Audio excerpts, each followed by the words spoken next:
All right, so welcome everybody to the West Virginia Wellness April 15th, 2021 Life Lecture. And Jennifer has given us some housekeeping tips, and we'll move forward with an introduction of our speaker for tonight. But before that, let me introduce myself. My name is Marnie Reven, and I'm a member of the board of West Virginia Wellness, and I wish to welcome you to tonight's presentation sponsored by West Virginia Wellness Incorporated. So, our organization is a 501c3 nonprofit organization created to bring complementary, holistic, alternative, and integrative medicine through lectures, health fairs, and educational webinars such as the one presented tonight. You can find out more about West Virginia Wellness on Facebook. Email us at an email address that I will put in the chat box. And contact information, yeah, I'll put that in the chat window. So we look forward to hearing from you. This presentation is being recorded and will be available on Facebook under our Facebook page. So the views expressed by the practitioner may not necessarily reflect those of West Virginia Wellness. We encourage our listeners to contact practitioners directly to find out more. So let me introduce our speaker tonight, who is Paula Begal. So Paula Begal is past vice president of the Alliance of International Aromatherapists. She is a practicing massage therapist and also holds an undergraduate degree in physical therapy. Although she is not currently working in physical therapy, this background knowledge is a powerful complement to her massage practice. So Paula's passionate about education and is currently an approved provider for licensed massage therapy continuing education in the United States. Paula has had a private practice in massage therapy since 1996, where she added aromatherapy to her practice in 2006. Over the years, Paula notes that she has had some interesting experiences related to massage and aromatherapy. Paula will share both the pleasant aspects of aromatherapy and massage, as well as some of the pitfalls. This talk will include important safety and best practice information related to aromatherapy and essential oils. So, welcome, Paula. Thank you so much for taking the time to share your experiences and expertise with our listeners tonight. And without any further ado, you can take it away. And I will move your slides as you wish them to be moved. Okay. Thank you so much. Uh-huh. Thank you for having me. My story is an interesting one. The story that I'm going to share is my experience at this beautiful spa. I mean, just gorgeous Forbes, 4-star spa. I had picked up, in addition to my private practice, I picked up this spa resort job, knowing that I wanted to move to Florida and knowing that there's a massage therapist on every corner in South Florida. So I really wanted to make sure I got the high-end spa experience so that I could get myself in the right climate, in the right job when I moved to Florida. So to step a little bit back farther, the first experience with essential oils was in 1995. I was in massage school and we did do some aromatherapy. Andrea Bourget from Aromahead had owned my massage school at the time. So we did get some aromatherapy, but nothing that clicked, nothing that resonated with me. I'm like, oh, that smells nice. I'll put some on somebody. I really didn't feel like it was the full education because obviously she has a whole school. So I had some ideas. I just bought random products. A friend of mine said she was an aromatherapist, but I'm not so sure. After the fact, I bought random products from her, and I would just ask my clients, scented or unscented. Never asked about allergies, health and wellness. Sorry. That's perfect, Marnie. Thank you. Oh, good. Yes. All right. I clicked on it by accident, and that's good. Okay. Perfect. So I would just say scented or unscented. I didn't know what people like the smells, what they didn't like. I'm like, oh, this one sounds good. This one sounds good. But after time, I didn't use that much. I didn't know you shouldn't do full body. And some of the oils started to get, rancid. And I'm like, whoa, this is not right. So I would just toss them. So then, so on and off, I used aromatherapy products and massage. Sometimes I would go to the store and buy Oracacia lavender. I'm like, oh, that sounds good, that kind of thing. I really didn't know anything. So I was introduced to multi-level marketing in 2005. So I fell in love with the oils. I'm like, oh my gosh, this is so great. This is what my practice is missing. I mean, I fell in love with the oils like immediately. Just was like, oh my God, this is what I need. It was like magic.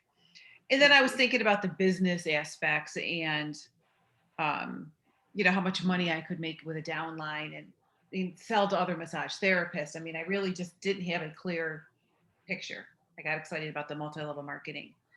And about a year into it, I realized that I had no idea what I was doing. I did all the crazies, drank essential oils in my water. I thought this is nasty. I put the oils on neat. I diffused all the time.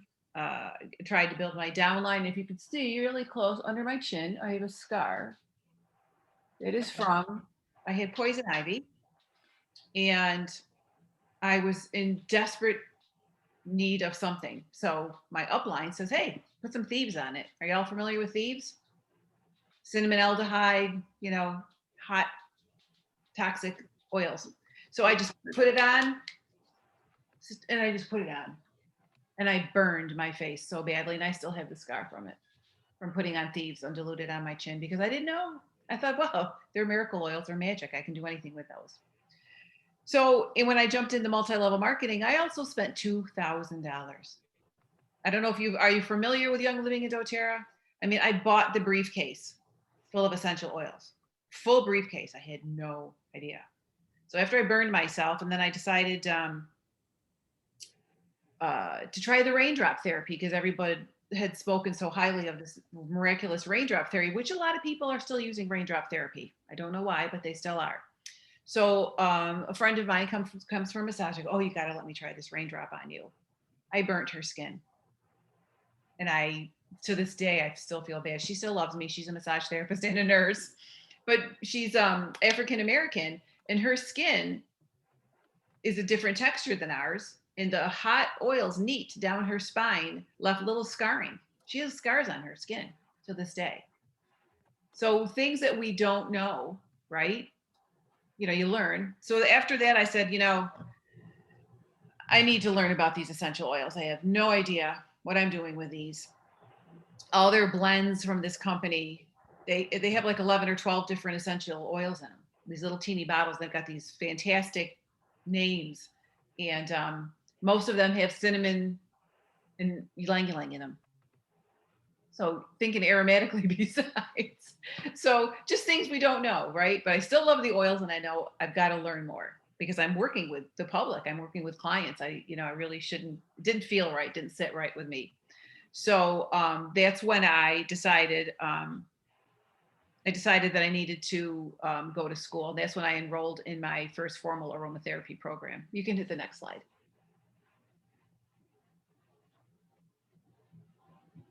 You can come up the next one. The next slide. So yes, here I am. After I learned all these things, went to school, got my education. I was all excited to work at this high-end spa. You can go to the next slide. Daniel Say did this for me, by the way. So I started at this spa, and I found myself observing a wide range of occupational risks with people using essential oils. I would find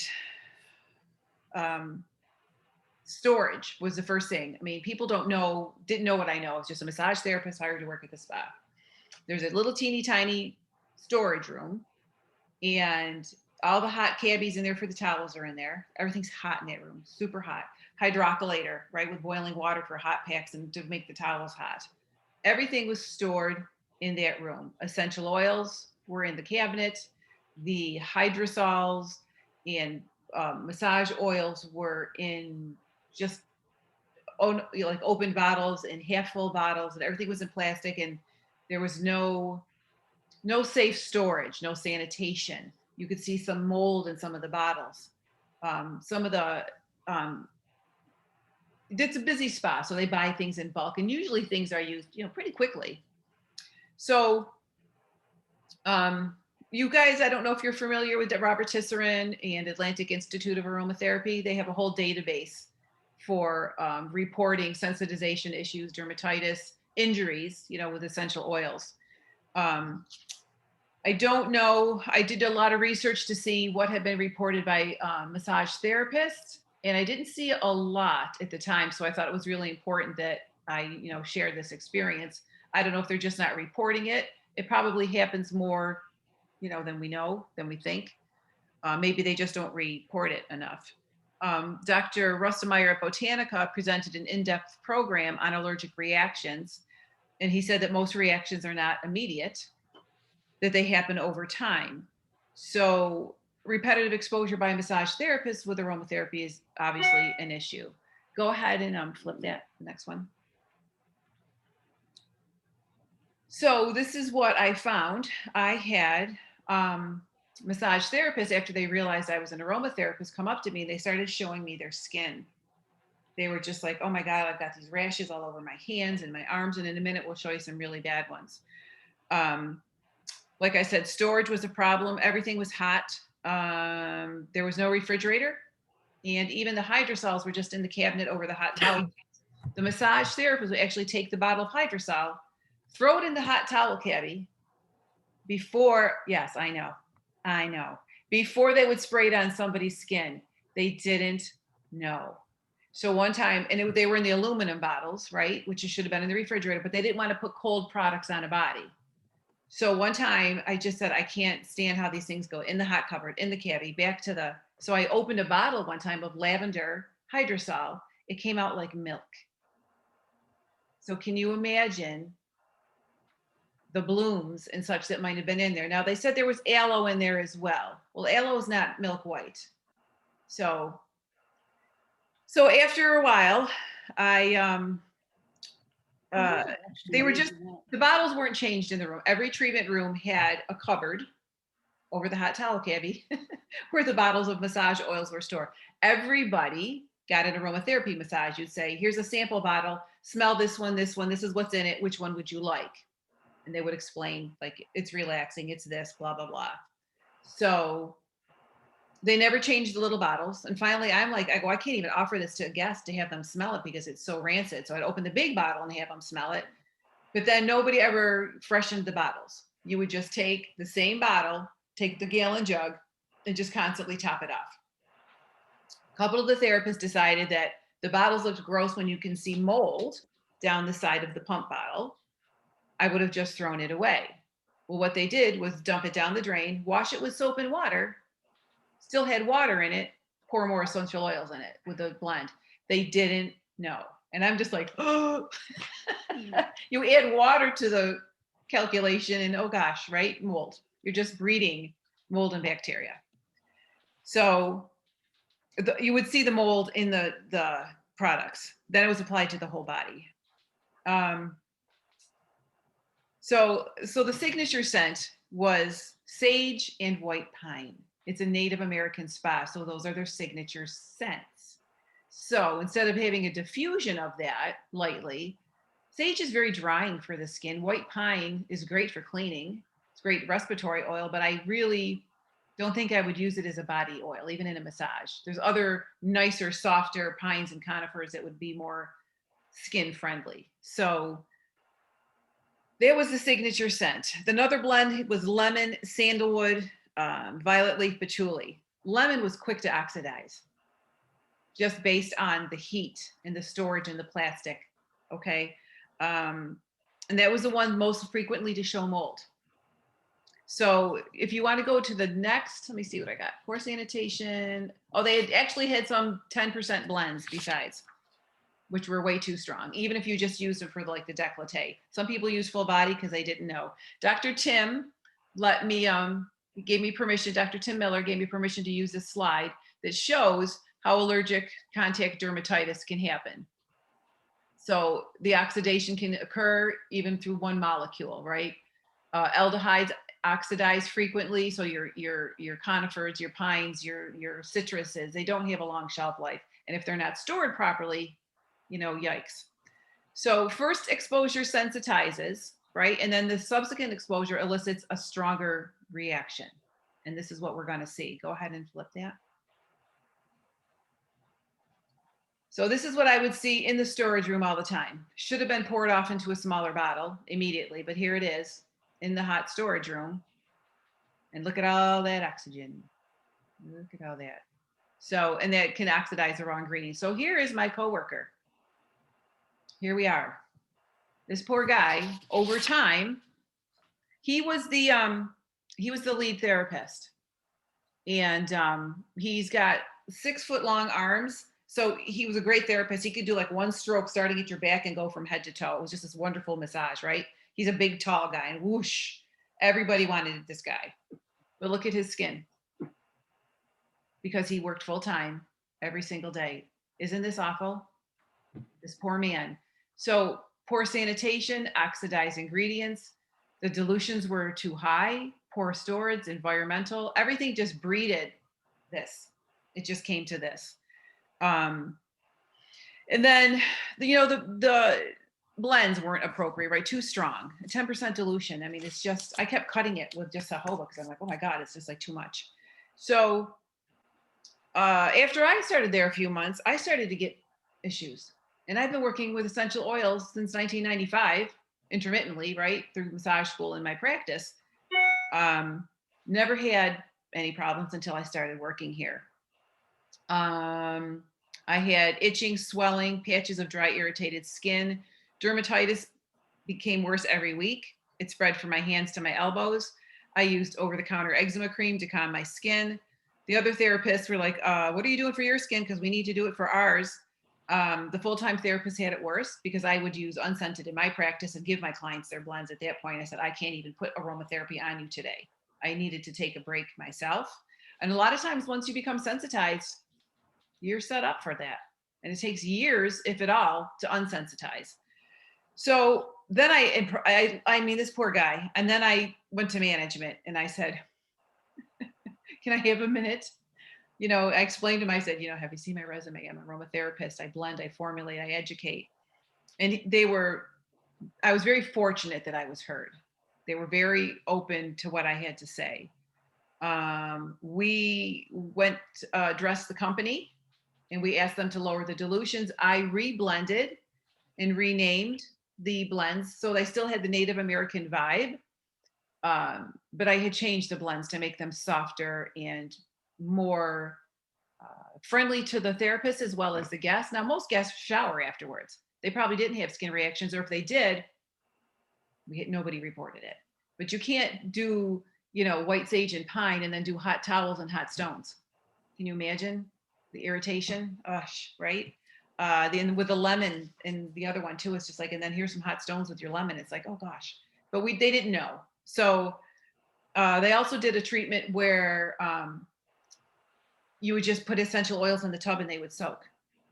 Not only were the essential oils not stored properly and oxidized, I had explained to them that you don't put essential oils in water and just let somebody sit on it and just have those oils sit on them after they've had a scrub. You just got done scrubbing them, and then they sit in the tub with eucalyptus oil. So yeah, that's what they offered. Yeah, crazy, right? I know. But I was instead of going, oh my God, I was like, okay, this is what we need to do. So they listened to me. They bought they bought in a glass bottles, a bottle sanitizer. We changed things more often. We needed to sanitize them, made sure that they were completely dry. We had to change out of all the bottles schedule. We reformulated. We went down to 1% to 2% instead of 10%. And you can keep it there for a minute. Marnie, go back to this guy's skin. Thanks. Upper body inhalation protocol was, implemented. Like, just have them smell them. This is pre-COVID. Yeah, and then we would just do like décolleté and arms. If they liked the blend, they could purchase it. But I reached out. He let me reach out to the company and say, this is the direction that we need to go. And they were good about it.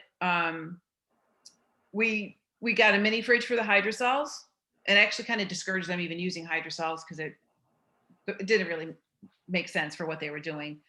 Gallon jugs were dated. We needed to date them, rotate them, kept them in a cool, dark place.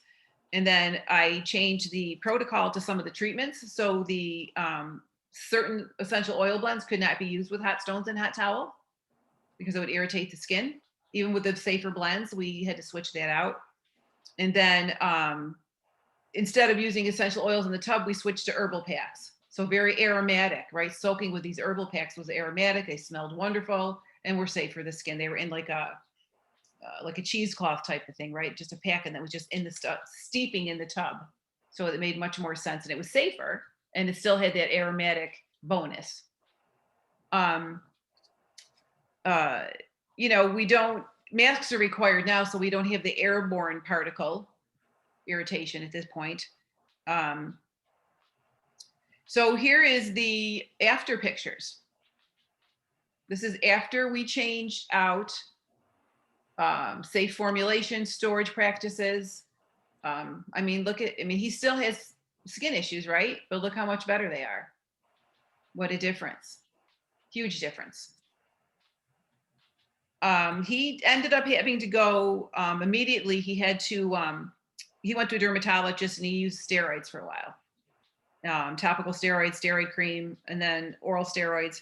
Then when his treatment was complete, he had temporary relief. He didn't stop working at any time during this time, and he continued to work and use his prescription cream. Now,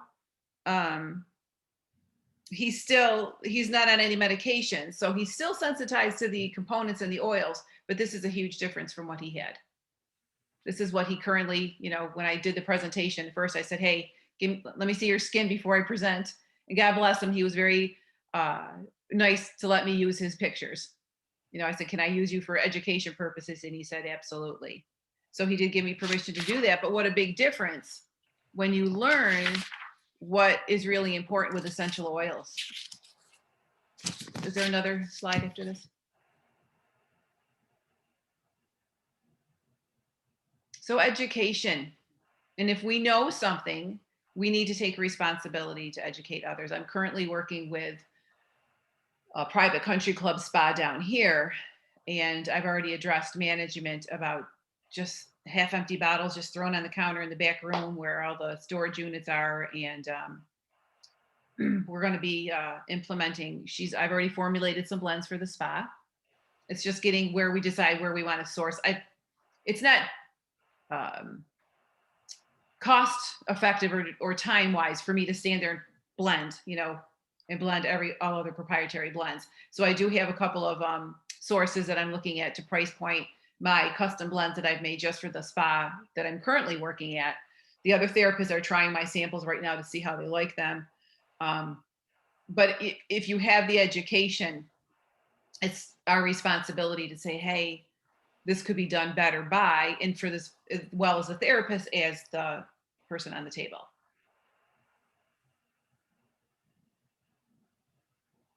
And that's my goal, to keep aromatherapy as a reliable healing profession. Thank you. Thank you for your time.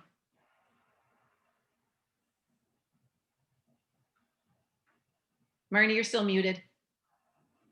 I know. I'm talking myself through the slides too. Yes, well, thank you for sharing my slides, because I don't know what happened there, but. It was my pleasure. And I really like your slides. And you said Danielle Sade made these for you. And who's Danielle Sade? Could you tell? Yeah, she is. She runs Healing Fragrances School of Aromatherapy in Canada. She's a good friend of mine and a colleague. She's a clinical aromatherapist, educator. She spoke at our NAHA conference, or NAHA, AIA, which organization, AIA. And she also was a speaker at the last Botanica conference. She's a formulator, educator. She does a lot of skin things. She's very good with the cosmetic end of things as well. She helped me out with my slides because I'm still. Said it was supposed to be 6:30 to 8. Yeah, did I talk too fast? Well, we can ask lots of questions. Do you have questions? I'd be happy to answer them.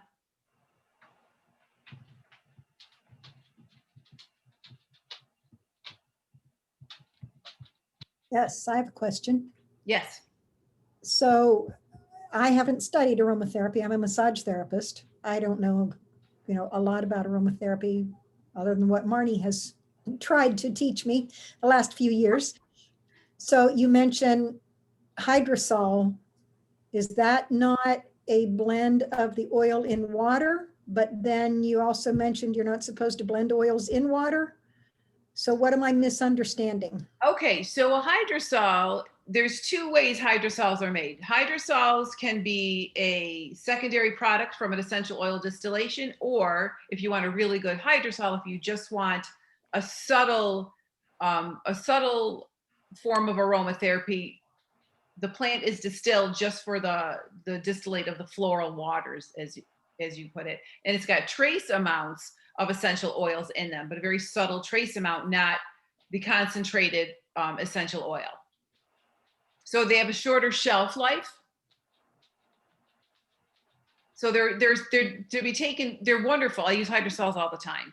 They're for people that are sensitive to essential oils, elderly people, immunocompromised babies, animals. So for an example, my husband is retired.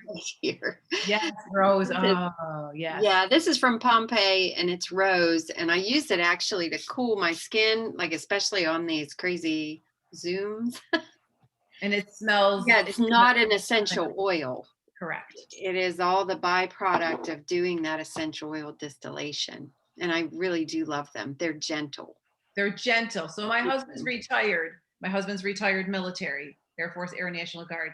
He's had pills that he was ordered to take. He doesn't know what they were. Every vaccine, everything, right? So he's very sensitive. So when I make him a pain blend, most of the time he ends up breaking out in a rash.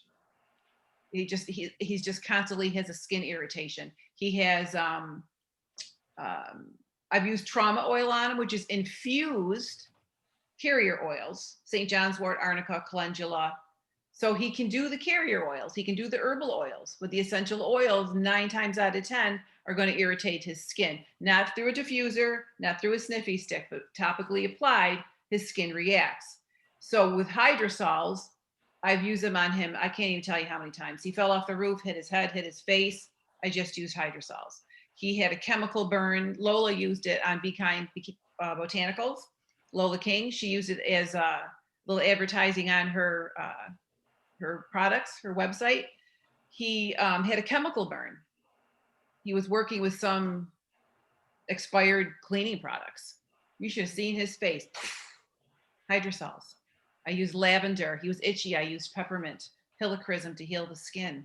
I combined them. We just cotton ball dabbed it. And within a couple of days, it was miraculous. I mean, it's amazing. No steroids, no medications. So that's the difference.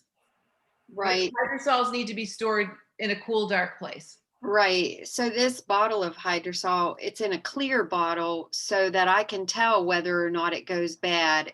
It does have a date of, expiration, and it's only guaranteed like to last for a year or so if I store it correctly. Correct. So here during these wonderful Zooms, I'll have it out on my desk, but then I put a cap on it and I put it in the refrigerator, and there it lives until I get it out and I use it again.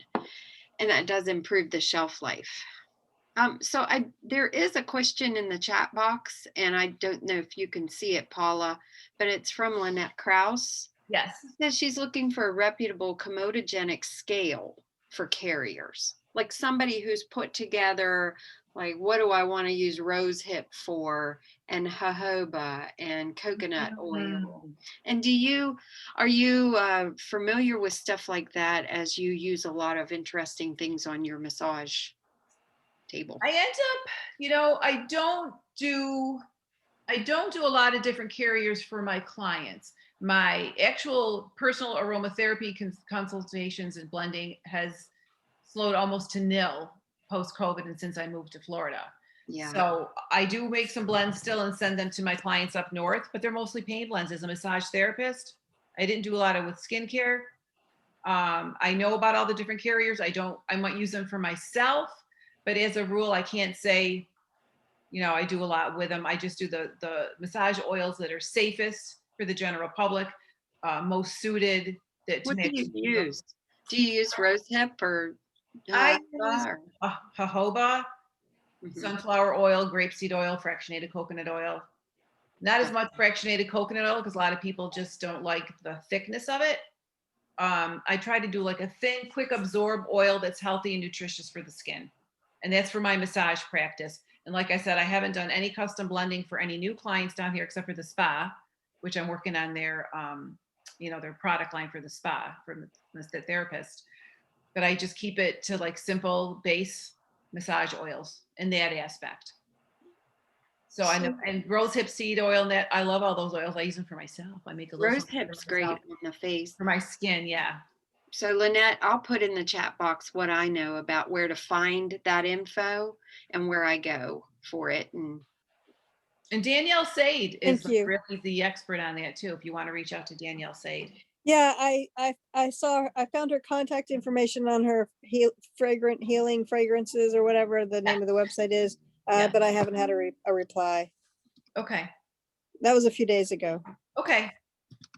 Yeah, she's got a really good book too, the Aromatherapy Beauty Guide. Yes, I have it. Yeah, that I might be use it as a reference. excellent. I was gonna say there might be some good stuff in there for you then too. Yeah, thanks. Okay. And I've Oh, put yeah, Madeline Kirchhoff's book about palliative care. She goes into great depth with what to do with especially fragile skin, which I would consider most of the people we do work with fragile, whether they're pediatric or a little bit Geriatric. older. So that's where I go to figure out what I want to use. So yeah, Any well, other I have a couple questions, but I want to give other people a chance.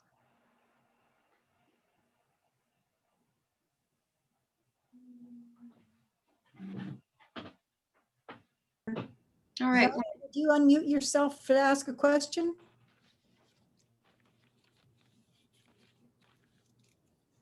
Okay. Nope. Not Okay. hearing any. I want to, well, actually, KJ has asked the one about the hydrosol because when you brought it up, I thought, well, people were not going to know that.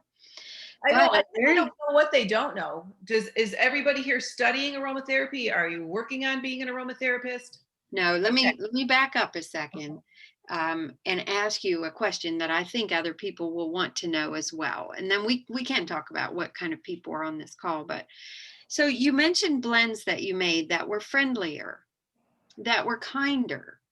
And so without giving any of your proprietary stuff away, what are you talking about? And what kind of blends besides that sage and white pine or whatever it was? What did you suggest? Okay, so the sage and white pine is their signature scent. So they kept that. So, and then I had to do some research as into which sage they were even talking about. It didn't smell like clary sage. White sage, I Right. informed them, was an endangered plant. It was on the list. I gave them Kelly Ablard's list of endangered plants so that they would know going forward what they wanted to work with. And they also are looking cost effective, right? For the spa, they buy in bulk. What's cost effective, what makes sense, what is going to be safer. So, okay, so for the general public, okay, they don't do a detailed background about allergies. Nobody ever asked anybody if they had any allergies to any scents. So I introduced it and I said, let's ask them if they are allergic to any plants, any smells. Lo and behold, somebody would say, I'm allergic to lavender. It can happen, right? There's people who have allergies to different things. So the sage and white pine, what I got them to do was to lower the dilution rate. So instead of having a high amount of sage and white pine essential oil, I had them put a smaller dilution. So it's mostly carrier oil and a little bit of the sage and white pine. So aromatically, they could smell the sage and white pine, but it wasn't so offensive that it was burning people's skin. So that was an example. So, well, what kind of oils though? People are always wondering, should I be blending with what oil? What are some good blending oils? so essential oils. Yes. Yeah. So patchouli, a small amount. Not everybody likes patchouli. It's good for the skin though. It's skin friendly. Geranium. It Uh, is. Citruses are always happy, bright, uplifting, as long as you use them in a dilution that's not going to be phototoxic. So are you familiar with phototoxic essential oils? Some of you might be. That is something that you can share, and I'm actually putting the address for the Tisserand Institute Oh, for thank you. Safety in the chat box. If we go there, then they do have all kinds of information about Correct. safety, and there's blending as well as that phototoxicity. Right. So, So if I'm gonna go do a hot stone massage and I'm gonna go sit in a steam room in a sauna, I'm gonna go out in the sun. There's some citrus essential oils like bergamot, lemon, grapefruit that over a certain percentage in your total blend can burn the skin, right? And you can have permanent sun damage, skin damage from those essential oils. An example is bartenders at work on the beach. They've had burns and phototoxicity reactions from cutting lemons and limes, making cocktails on the beach right. because of the essential oil comes from the cold pressed rind, and that's where the phototoxicity is in the essential oils from the cold pressed rind. So safety that, I mean, for my blends, I'm using like lavender, orange, mandarin, patchouli, balsam copaiba. That's a good skin friendly type of thing. Cypress is good for circulation for a massage oil. And a lot of times, if you're blending for your clients, if you get to that place where you're blending for your clients, having them choose what aromas that they like as well is always helpful. And then you put in the appropriate, dilution for.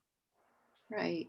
So I'm going to share my screen again real quick and just give you an example of what is on the Tisserand Institute, because she's mentioning a lot of things that are really important, and there may be a lot of questions about, well, wait a minute, slow down a minute. I can't take this all in, but this is the examples, and this is on the Tisserand. Even if you Google search, the phototoxicity in the Tisserand Institute, you'll get this. They have wonderful graphics that you can share on your Facebook pages or share with your friends and use as examples. So, the bergamot is extremely, the lemon is moderately, the sweet orange is not phototoxic. Which I use a lot of sweet orange because it's not phototoxic.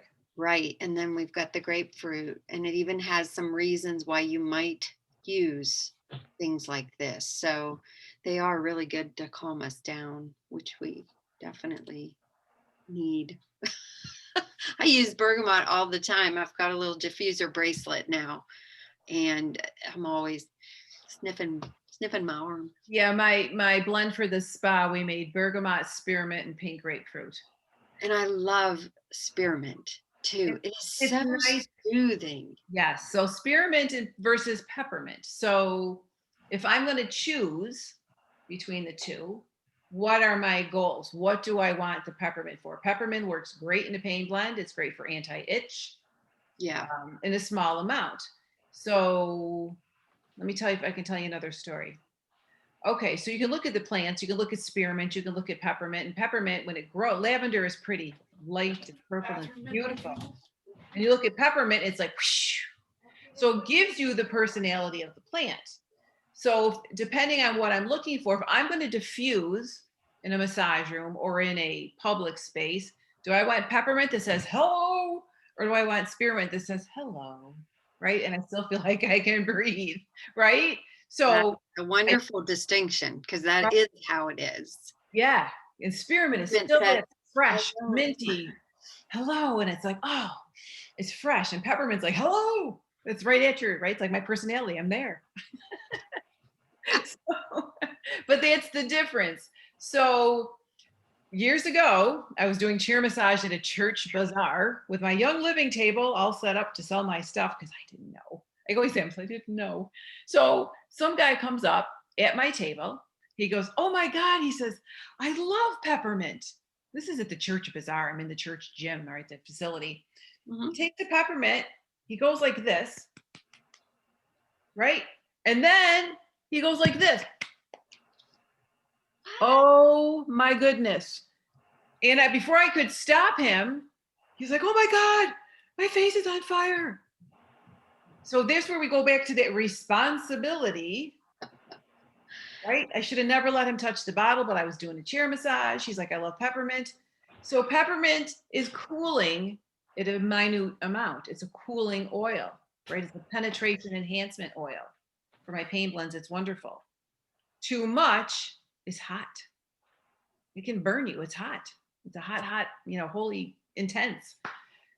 It is. So I'm going to put one of my favorite blends with patchouli, which I don't use much, maybe 1 drop, and then spearmint, and then bergamot. And this is a gorgeous blend. Talk Is it a about massage settle. blend, or is it a It would be, blend? no, it wouldn't be a massage blend. I don't think about topicals too much. No, I would blend this in my aromatherapy jewelry, or I would put it in a sniff stick, and it would be for occasional. But I love it, like those little bracelets where you've got the little aroma stones that you can just kind of load them. It works well in things like that. And especially for young people, like I work with students down here at WVU, they're stressed. And they find that the spearmint and then the citruses, they love them. Oops, Absolutely. I typed that wrong. I said yang. It's ylang ylang. So, Oh yeah, lang lang. Yes, patchouli, blood orange, and lang lang. But looking at those 3 oils, most of that blend, 90% of that blend is blood orange. Yes. Because patchouli is grounding and balancing. Ylang ylang is euphoric. It's intoxicating in a small amount. Right. So you want, like, say if I'm looking at 100%, 90% is blood orange. And then I would play with the other 2 to see where I'd want to put them to balance that out. And they wouldn't go away very quick. Right. Right. So, but it makes a nice self-care blend. And I'm always looking at massage because that's what I do as a massage therapist. So this would be considered safe as a massage therapy blend if you want to do it. So there's some people that have a strong reaction to patchouli, would not want it in their space at all. So you've only really mentioned patchouli. What could you make as a blend that does not have patchouli in it? I'm going to type it out. I know somebody on this call who goes, KJ just, I mean, it's like immediate just turn off, and probably illness too. So lavender, sweet orange, and sweet marjoram. I love it. So you've got that plant, that beautiful garden plant in there too. So when I did my studies, we talked about when I first got my aromatherapy certification, we talked about blending for top, middle, and base notes. Yes. And it just balances your blend. Your top note is what I smell first, and it's very cephalic, right? It's your citruses, right? Mints, it's like pines, it's like, oh, you can smell it. And then you settle in, and I'm like, oh, that's so nice here. And then I want to hold on to that feeling, so I want something to ground it. So it's all about balance. And what would you say is a middle note then? The lavender. Lavender, peppermint. Do you put peppermint in there? I wouldn't add it to this blend, no. No. I mean, as a middle note oil. Oh yeah. Anything that is going to be a lung, like, so peppermint. A lot of things, people think peppermint is a respiratory oil. It is not.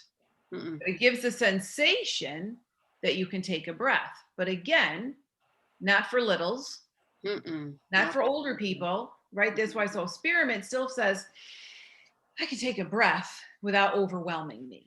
Especially like for anxiety, I like spearmint so much better because you can take a breath. Like you had your spearmint with your bergamot. That's a really nice. That's a nice combo. So base notes are your vetiver and sandalwood. Patchouli is one. Sandalwood. And sandalwood, yes. very grounding. Anything that's roots and grounding and earthy. And it kind of blends that. It'll blend, bring your blend together. And with those base notes, you want just a smidge. Yeah. Just a little bit. You really don't need it. And I've done blends before where I was like, oh, that's wholly too much vetiver. Yeah. Vetiver, and then you put in your blending, like, oh, too much. And then you have to cut it and then reblend it. But Where it's kind did of fun to do that too, because you don't know what you're going to create. Right.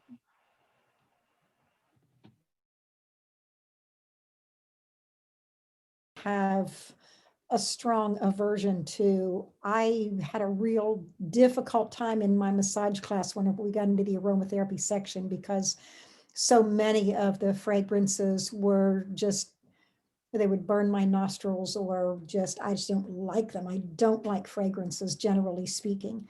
Sure. Now, I, have learned to adapt to some. And, I'll use some essential oils around the house occasionally, like peppermint oil to deter ants, something like that. But that's mostly outside around the house rather than indoors. But yeah, in aromatherapy class, when I was in massage school, I had my own private little cup of coffee beans That's to great. my nostrils. Yeah. And I don't love patchouli. Or two that just really just set my senses reeling in an unpleasant way. I understand that, because I can admit I don't love patchouli, but I can appreciate it for its therapeutic properties and what it can do to balance a blend that for people that love patchouli. So when I make these blends for the spa, it's giving them a choice of which oil do you want, right? Mhm. Which blend do you want? Mhm. And it doesn't break my heart if they don't pick the patchouli one. That's fine by me. But a lot of people ask for it. I used to dislike lavender like you couldn't believe, but because of Bath, or not, what do you call it, Bath and Body Works, and the candle places, and the, the tchotchke shops that sell incense and oils and fragrant oils, I couldn't handle lavender. Yeah. Yeah. But then when I went to school and I actually said real lavender, true lavender, I was like, oh, wow. And don't underestimate the power of a single note. You don't always need multiple oils. Sometimes I will just diffuse bergamot. So Peter Holmes, who's a brilliant mind, genius, traditional Chinese medicine practitioner, aromatherapist, educator, at our last AIA conference, we talked about single notes, and it just made so much sense, especially for people that are overstimulated, over anxious, depression, lethargic, whatever their deal is, traumatized. I did a seminar for massage therapists that worked with veterans. There's a lot of triggers, especially aromatically, right? What we think smells great, it could bring back a horrible memory for a veteran. So a lot of the massage therapists were blasting their diffusers, with thieves and what everything else they had going on, just strong oils and heavy oils, not a subtle dilution. And with diffusing, you need intermittent, right? It's diffuse on and off. So like in my treatment room, even at the spa, I hit the diffuser first thing in the morning, right? I put in my oils. I shut it off before my first guest arrives. Okay. Right? So Right. It's in the room, it's light, it's in there, but it's not in their face. Mm-hmm. Right? So, and then if I don't smell it after a few hours, I'll hit it again on my break. Next person comes in, it's off. So it's there for support and balancing of the energy in the room, but it doesn't have to be on all the time. So with the veterans, the same type of thing. They might hate patchouli, they might hate lavender. You have to be really careful. So sometimes a single note is what they need. So my daughter has severe anxiety, and when she was a cross country runner, I learned this from Rhiannon's classes, my clinical classes. Spike lavender, that's like my new favorite oil. I love lavandula latifolia. Spike lavender is, fabulous. So she would have her sniffy stick before a race. Peppermint was too strong because peppermint's been shown to enhance athletic performance. Right. Way too strong. Mhm. Spike lavender gave her that I can breathe, but it was lavender. So it would calm her nerves and she'd run. Mhm. Single oil. Nice. So when you're working with veterans, that's another thing to think of. And even a new person in my, in my massage practice, they want aromatherapy, but they don't know what they want. So you have to really take the time to say what they like, what they dislike, what are they looking for, what are the reasons that they want aromatherapy. They just want to try it. Right. Okay, what do you want to try it for? So sometimes I'll just offer a single note. So Maybe- there's a couple comments in the chat box here from Dr. Carol, who's a naturopath and Right. many other things, but that's what I'll say right now. She's patchouli and holy basil or tulsi. And not, is it nag champa? Is that how you say it? Carol, why don't you just say it? Just open it up there and take off your mute. And Yeah. Okay. I'm on. good. Yeah. I can't see the silly little things tonight. Yeah, those ones. It is nag champa. I've heard people call it mag champa, but it's an incense that a lot of people use, and I find that it just makes me start coughing. So the worst part, I was at a birth and the girl was burning it, and Oh I gosh. literally had to go outside in between her main contractions, and it fizzled out right about birth, so I got to be there. But oh my goodness, Yeah. those ones really bother me. And It was a spiritual thing. Was it more of a spiritual Yes. thing? Okay. Yep, it really was. But I noticed those three. I was at a girl's house one time. She was burning. She grew the herb holy basil in her garden, and she threw it in her wood fire in her house, and did the same thing. Started coughing. So those three, and patchouli, I don't know. It just stinks in my book. I'm sorry, but it does. Yeah, I agree. And it can be for that. So that's why it's really important to not get excited about essential oils and go, have them all, smell them all. It's too much. It's Exactly. too much. All right. One other comment in here is from Ragda, and Ragda is in the perfume industry. Okay, so Ragda is Egyptian. She comes from the perfume industry, and her comment is patchouli is great depending on whether it is light or dark quality, whether it is 30 PA or not. Yeah, Ragda, thanks. And also which origin. And patchouli is an oil that if you have it for 20 years in that bottle, it's just going to get better. It's like a fine wine.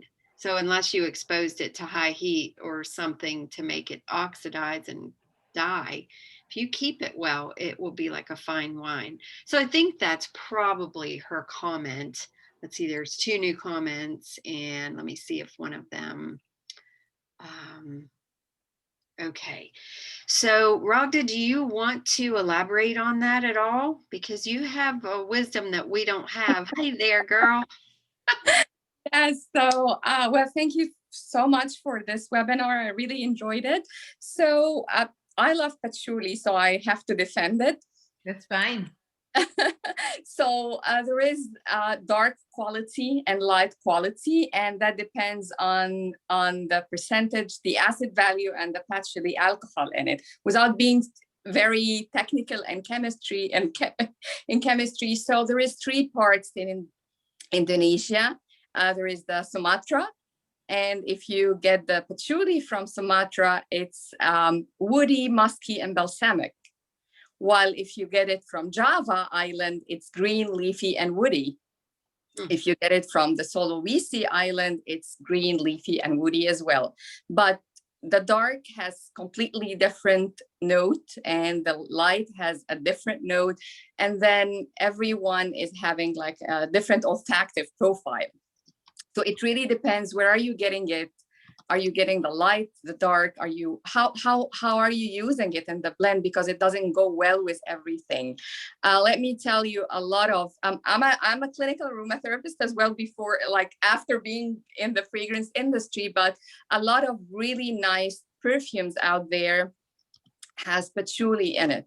I mean, like the Armanis or the Chanel's, and whether they have patchouli or jasmine or even rose, but it's a very pretty oil if you get the right quality and use it in the right way.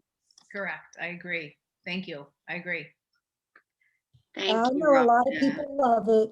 Yeah, a lot of people love it, obviously, and think that it is, fabulous and good for them. But to me, it's just an overpowering, offensive odor. And, if I'm around somebody with it, it just hangs around forever. And it just doesn't dissipate. It seems like it's just there for the longest time. And I'm with Carol. It stinks. Sorry. I'm glad you like it, Ragda. And Ragda, I'm really pleased that you're here on this call tonight. I really am. Thank you so much for joining in and Thank you. and speaking out and sharing your knowledge with us. We appreciate it. Can you see Thank why though you have to be knowledgeable in what you're doing with essential oils? Right, and you have to know where they came from, Sourcing. because there are many, many different types, and you can pick up a bottle at the Walmart or the GNC, or you can use a multi-level marketing company. However, just saying that it is patchouli tells you very, very, very little. Yeah, agreed. Yeah. And Yeah. so I have put some reputable companies in the chat box, and I think Eden's Gift is also one. Eden's Botanicals? Yeah, Eden's is good, and there's a lot of them. I just put these are my 4 top goodies, and they are Nature's Gift, Aromatics International, Still Point, and Pompey Street. Pompey Street is my best kept secret in Pennsylvania, which, man, if you want to get I use them. I use their lotion, and great lotion. When I teach, they have their unscented aroma lotion. Yes. Which is unscented lotion. It's really good quality. It's not too thick. It's not too thin. It blends well with oils, if I am custom blending for somebody. When I teach my class, I do source the same people for references for people to choose from to purchase. But my experience with patchouli was massage school as well. And everybody was wearing it. Yeah. So yes. But when you experience it, as Ragda even said, when you experience a good quality and what's the purpose, what's your goal for it? It doesn't have to be the whole bottle of patchouli like we experienced in massage school, or the incense, right? Right. And if it's something that doesn't work for you, which some oils do not, I still have it available when my clients need to choose what is going to work for them. I don't like tea tree. I can't stand tea tree. I can't stand this. It reminds me of calling hours, and there's the flowers everywhere. This is smell. It's just one of those, right? So who knows what different aromas mean to different people? It triggers a weird memory for me, and I don't like tea tree. But I love Manuka. I'll use Manuka oil hands down over tea tree any day. And it's basically the same thing to me, but Except it is for Manuka different. smells a little nicer. Another Australian variant. And it smells a lot nicer. It's just a different, So yeah, so whoever you're working with, it needs to be, less is more. I always tell people less is more. Always start with less. You can't take it away, right? If it's too strong, it's not going to work. If you're making something for somebody specifically, if they don't like the smell, they're not going to be compliant. They're not going to use it, and it's a waste. I'm very conscious of sourcing and sustainability, not wasting. And I'm not a fan of the oil of the month club, or I just got to have this oil. Do you really have to have that oil? They're not really made for, displays and say, look at what I have. I could turn around and open my refrigerator, it's full, but that's beside the fact. I was blending for people. So, but I don't buy every single oil anymore. And I know I've had long conversations with Gabriel Moget about indigenous plants. Right? All the exotic oils are great, but am I really going to use them that often? Right? And familiarity when you're blending with people. Right? What are people familiar with? What smells good to them? What triggers a happy memory for them? Some, weird exotic oil, they don't even know what that is. So those are things that I try to keep in mind as well. Well, that's great. And then companies that will actually sell in smaller quantities. And I know Still Point still will, like they'll sell you 2 ml. And 2 ml of patchouli probably lasts me the rest of my life. Right. Yeah, Lola does the same thing too, small bottles. And Yeah. I order a lot of 5 mls just because I don't want to waste the product. Yeah. But my sister and I are buying more and more 2 mls because we know, especially with the heavier oils that you only use a tiny little Sure. bit, Makes they sense. will last some for Yeah. the rest of our life. Yeah, that makes So, sense. mhm. Carol wrote something that makes sense here too. Blood type plays a part in it for her. Ultimately, one thing that doesn't fix one thing. We're not all one thing, correct? So thank God Right. he created so many different smells, flowers, foods, colors. Yeah. Amen. Yeah. Nice. Yeah. It's so true. There is no cure all end all. There's not an oil for this. There's not an oil for that, and that's what, after a while, after I was with the multi-level marketing, and then after a while, I got this briefcase full of essential oils. What a waste. I had no idea what to do with these oils. Not to mention 11 different oils in a 5 ml bottle. Holy moly, that's too much. How do you know what works, what doesn't work? How do you know if I like it or what it's doing therapeutically? It's too much. Yeah. And as a practitioner, Carol, you probably would know that the most, working with people. You don't throw the whole, refrigerator of oils at them. You take one thing at a time. Diet, nutrition, lifestyle. But just change your water. That too. They walk in, don't take my soda off of me. And I'm like, just change one bottle of water for one soda and your body will slowly, help pulling itself around. But yeah, I went to a doTERRA, uh, just a party. It's the first time I had done it. And it was a girl that was a naturopath.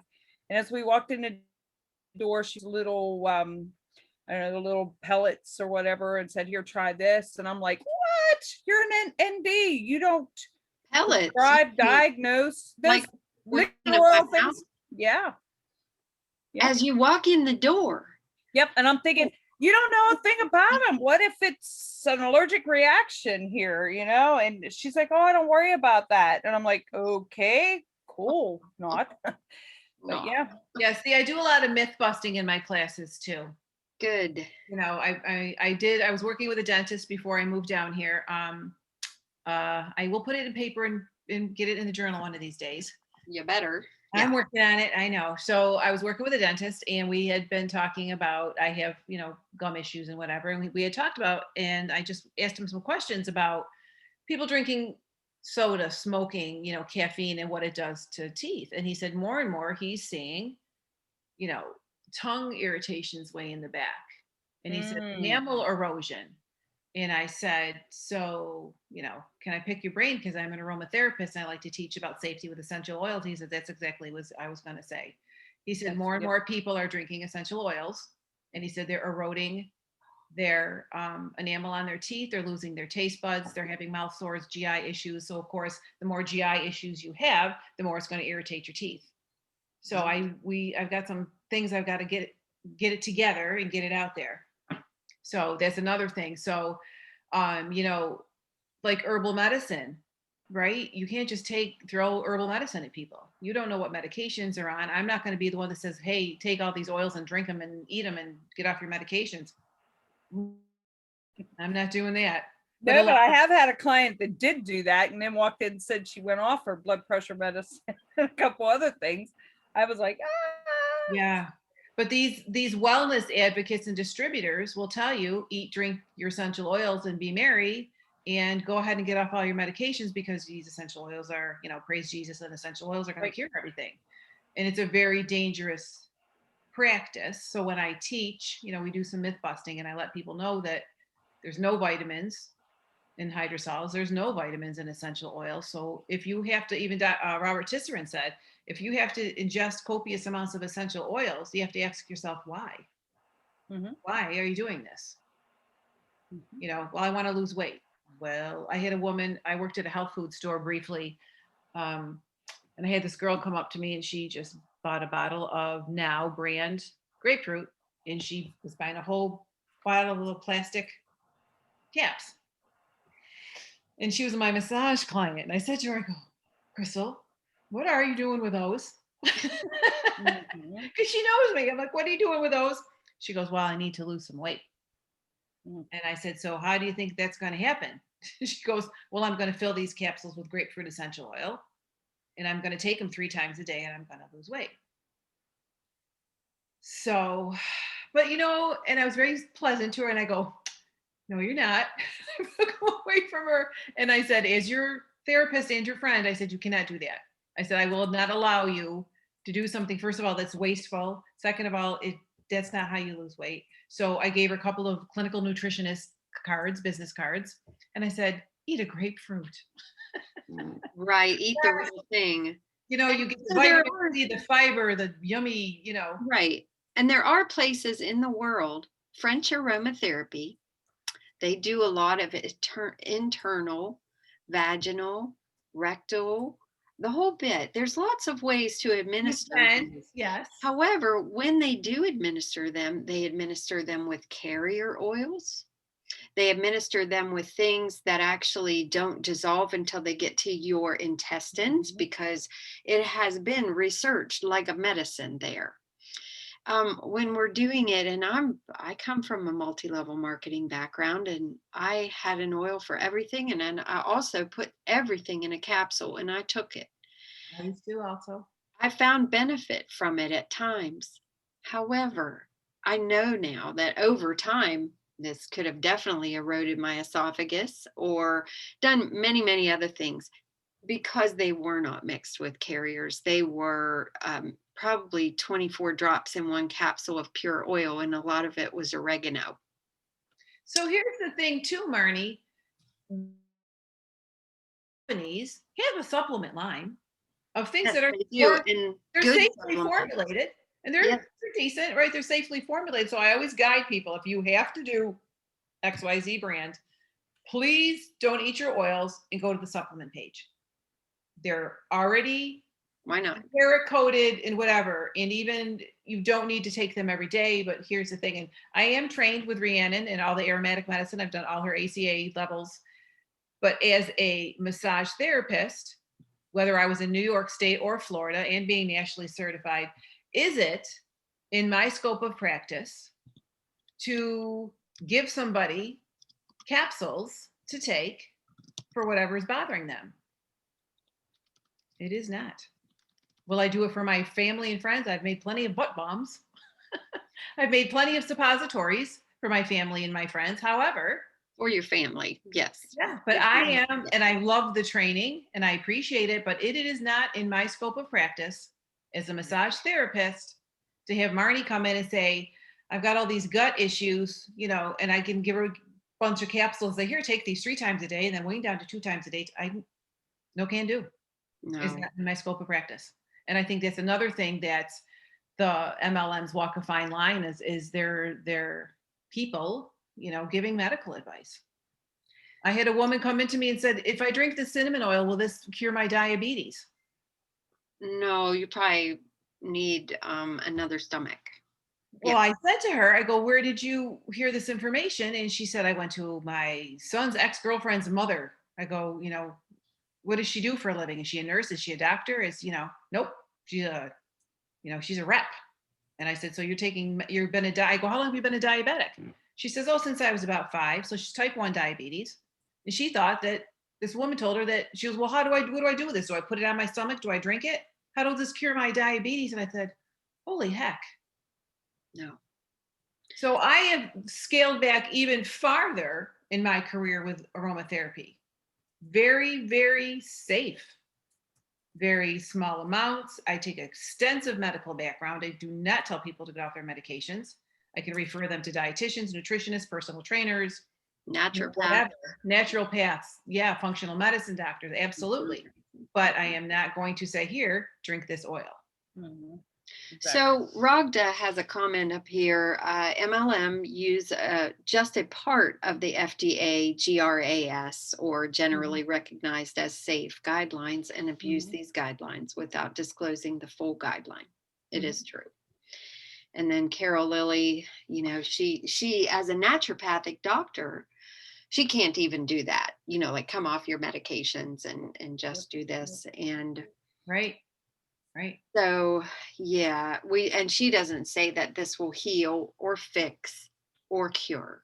And yeah, we have to be careful of our language. I am having more of an opportunity to work with some students here at WVU. And as I work my way into whatever my research study will be, it will be so simple and so safe that almost anyone can do it. And it's a challenge.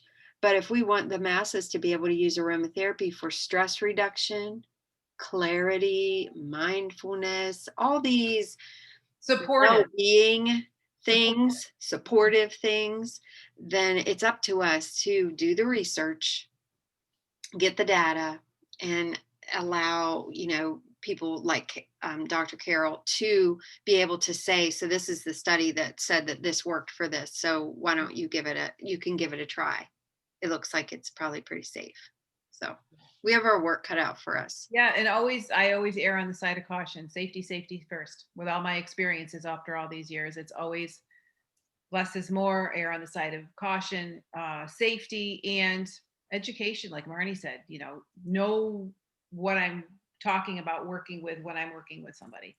Right. So could you please finish us up with what kind of education would you recommend for someone who's just starting out in aromatherapy? And then I will stop you in about 4 minutes and we'll come to the end.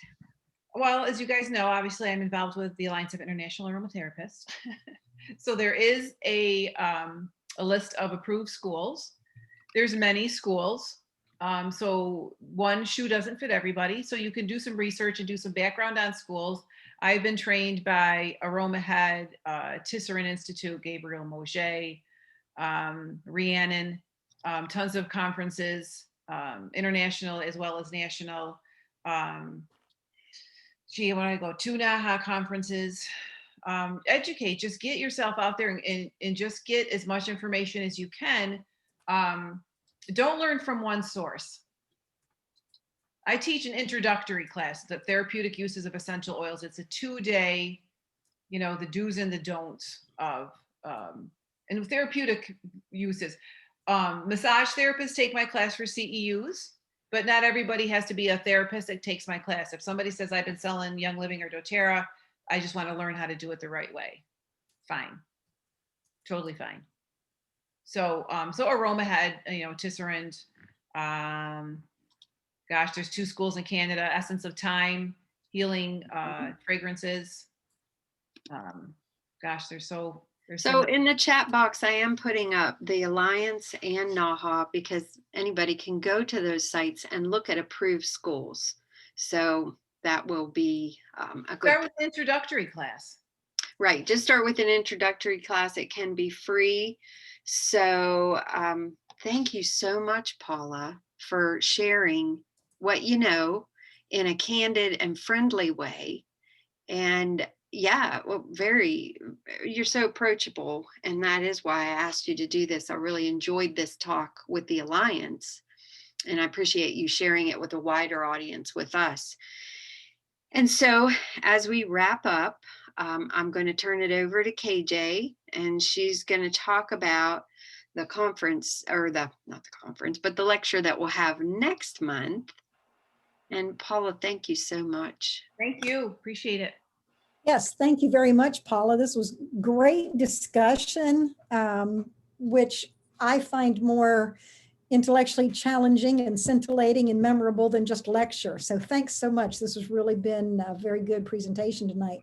Now, for next month, our program is going to be on Thursday, May the 20th. We have these life lectures on the 3rd Thursday of each month, 6:30 p.m. Eastern Time, 3:30 Pacific. And our presenter for next month is Linda Ann Kahn, who is a nationally certified massage therapist. She's a clinical aromatherapist and a lymphedema therapist. She has over 30 years of experience. She's an integrative health coach. She's a beauty therapist. She's founder and director of Beauty Clinique Day Spa and Wellness Center in San Diego. And she specializes in treatment of lymphedema, connective tissue disorders, Lyme disease, post-surgical care. She's going to be talking to us about Lyme disease, the untold story. And she says it's an infectious disease transmitted by deer ticks to humans through a single bite. It can affect the skin, the heart, the nervous system, and the joints. Patients may suffer from many different symptoms. These might include chronic fatigue, brain fog, lowered immunity, inflammation, joint pain, sleep disturbances, chronic long-term viral infection, and many more. And there also might be co-infections such as mold and mycoplasma and many other things. So she says that aromatherapy is an excellent integrative therapy for those kinds of conditions, including fibromyalgia, chronic fatigue syndrome, and of course the Lyme disease. So we hope that you will join us again. She's going to discuss which oils will stimulate the immune system, the role of lymphatic massage and detoxification in treatment of Lyme disease. Going to talk about which oils will improve oxygenation of the body's tissues to promote the detoxification, trigger increased production of white blood cells, and help with the body to overcome chronic Lyme disease. So mark your calendars now, Thursday, May 20th, Linda Ann Kahn. And then in June the 17th, we will have lecturer, award-winning photographer, and explorer Daniel Karen with us once again for another backyard adventure. So thank you all for joining us, and I hope that you have enjoyed this as much as I have. And we'll look forward to seeing you in the future, on future Life Lecture calls. Thanks so much. Good night, everybody.